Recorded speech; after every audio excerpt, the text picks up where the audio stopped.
There were a lot of people gathered in the bar. Some of them were spectators. Others were involved in the fight. The group that the onlookers were most interested in was a small group led by James. A few of them had bruises covering their faces and blood rushing from their faces. They were forced to kneel on the ground, looking hopeless. "James, how did you end up like this?" Dahlia could not help but frown when she noticed James' injuries. "Sis, you're finally here." James staggered as he stood up. It was almost as if he had met an angel. "Oh, my poor son.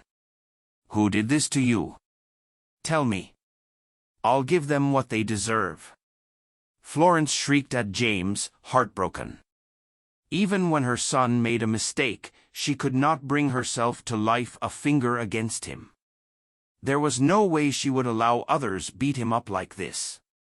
"Mom, that's the bastard who hit me." James pointed behind him, looking vicious. Florence followed his gesture, and her eyes fell on a beautiful woman in a revealing dress sitting calmly at a table. Behind her stood a few burly, strong-looking men. "Bitch. You are all dead meat. My sister is the president of the Quine Group. You will pay for hitting me." James roared. They would pay twice the price of what he had gone through. "The Quine Group? Is it powerful?"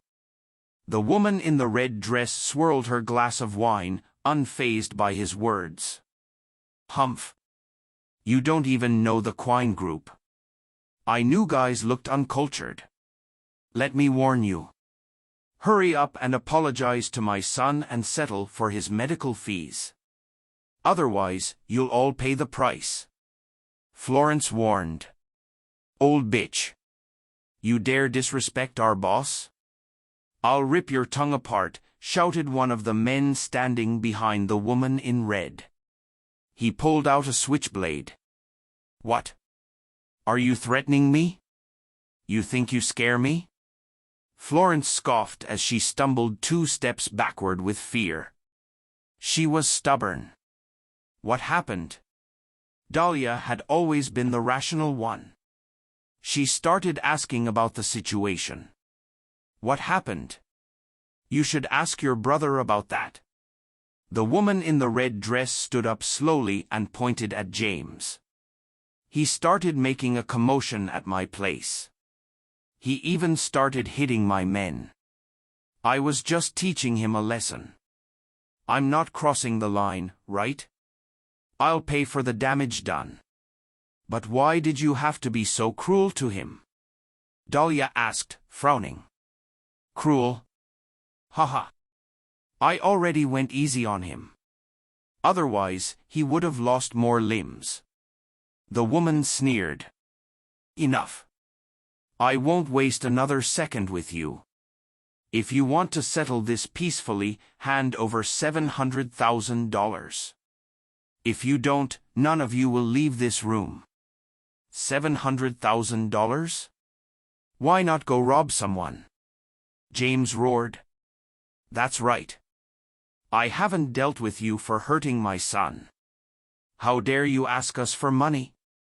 Where did you get your guts?" Florence glared at her. "You guys better come to your senses while I'm still being nice. After my man gets here, it won't be as simple as handing over money," the woman replied calmly. "So what if you have a man? Tell him to come here this instant if you dare. I want to see how capable he really is." Florence pushed, unafraid. "You're messing with the wrong guy. Do you know who our lady's man is? He's Sir Draco. Our leader of South City, the Cobra," boasted one of the men. "The Cobra." The Nicholson family immediately turned pale. Swinton had 4 main territories: the North, South, East, and West cities. East City was ruled by the king of the underworld, Trevor Spanner. Meanwhile, South City was ruled by the infamous Cobra. Compared to the king of the underworld, the cobra was said to be even more relentless and vile. According to legend, the cobra loved raising alligators. Anyone who dared cross him was fed to his gators. People from West City could not afford to offend the cobra. They really were in trouble this time.